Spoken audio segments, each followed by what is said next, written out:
اکتوبر سن 1998 میں شہید ہونے والے سندھ کے سابق گورنر حکیم محمد سعید کے قاتل شاید اب تختہ دار پر چڑھا دیے گئے ہوتے، لیکن انہیں جنرل مشرف کی اکتوبر سن 1999 کی فوجی بغاوت راس آ گئی اور نچلی عدالت سے موت کی سزا پانے کے باوجود وہ اردو سپیکنگ کنیکشن پر ہونے والے الطاف حسین اور پرویز مشرف اتحاد کے باعث بڑی عدالتوں سے کمزور استغاثہ کے باعث بری کر دیے گئے۔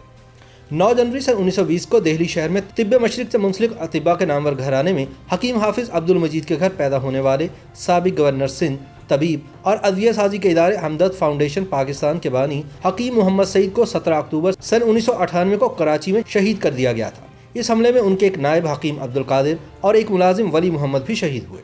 پولیس خفیہ اداروں اور استغاثہ کے مطابق قتل کے اس مقدمے میں جن لوگوں کو ملزم نامزد کیا گیا تھا ان کا تعلق الطاف حسین کے تنظیم متحدہ قومی موومنٹ سے تھا، لیکن سندھ ہائی کورٹ اور سپریم کورٹ آف پاکستان نے بھی برسوں جاری رہنے والی سنسنی خیز عدالتی کارروائی کے بعد بالآخر اس مقدمے میں نامزد تمام ملزمان کو باعزت بری کر دیا تھا۔ سوال یہ ہے کہ اگر قتل انہی نامزد ملزمان نے کیا تھا تو پھر وہ بری کیوں ہوئے، اور اگر ان ملزمان نے قتل نہیں کیا تھا تو پھر قاتل کون تھے اور ان کے پیچھے کون تھا؟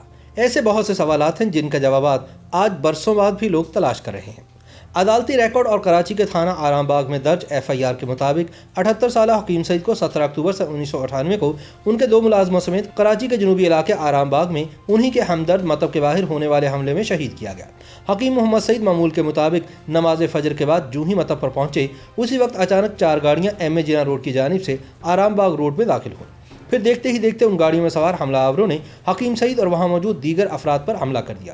انتہائی شدید فائرنگ ہوئی۔ حملے کے فوراً بعد ہی حملہ آور گاڑیوں سمیت فرار ہو گئے۔ عدالتی ریکارڈ کے مطابق اس حملے کے 15 منٹ کے اندر پولیس حکام موقع پر پہنچے اور زخمیوں کو اسپتال منتقل کیا گیا، جبکہ حکیم سعید سر اور گردن میں گولیاں لگنے کے باعث خالق حقیقی سے جا ملے۔ حکیم محمد سعید کی شہادت کے چند ہی گھنٹوں کے اندر کراچی پولیس کے بعض افسران نے دعویٰ کیا کہ ایک گاڑی برآمد کی گئی ہے جو کہ مبینہ طور پر حکیم سعید کے قتل میں استعمال کی گئی تھی۔ بعض پولیس افسران نے، جن میں اس وقت کے SSP ضلع وسطی فاروق امین قریشی اور ایڈیشنل IG سندھ رانا مقبول بھی شامل تھے، یہ موقف اختیار کیا کہ گاڑی سے عامر اللہ نامی ایک نوجوان کی امتحانی مارک شیٹ ملی ہے۔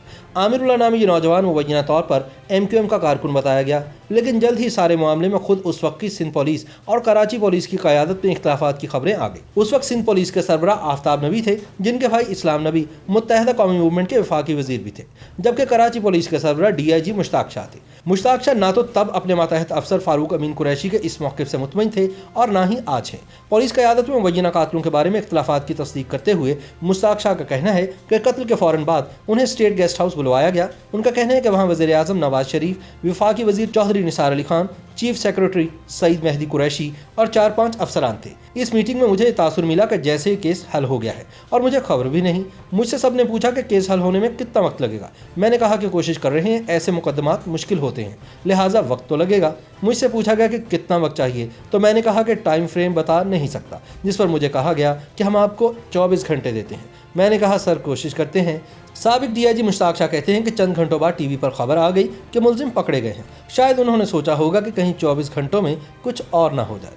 تجزیہ کاروں کے مطابق وزیر اعظم نواز شریف نے ان پولیس افسران سے اتفاق کیا جن کا خیال تھا کہ حکیم سعید کے اس قتل میں MQM ملوث تھی۔ نواز شریف نے حکیم سعید کے قتل کا الزام MQM پر دھر دیا اور مطالبہ کیا کہ MQM نامزد مطلوب ملزمان کو حکومت کے حوالے کرے۔ نواز شریف کی جانب سے قتل کے الزام پر جواباً MQM کے سربراہ الطاف حسین نے الزام لگایا کہ پاکستانی ادارے اور نواز شریف کی حکومت MQM کی مقبولیت سے خائف ہے اور دہشت گردی کے جھوٹے الزامات میں ملوث کر کے ان کا راستہ روکنا چاہتے ہیں۔ الطاف حسین اور ان کی جماعت نے اس موقف کا اظہار کرتے ہوئے سندھ میں قائم لیاقت جتوئی کی حکومت سے احتجاجاً علیحدگی اختیار کر لی اور اکثریت کھو دینے والی سندھ حکومت بالآخر تحلیل کر دی گئی اور صوبے میں گورنر راج نافذ کر دیا گیا۔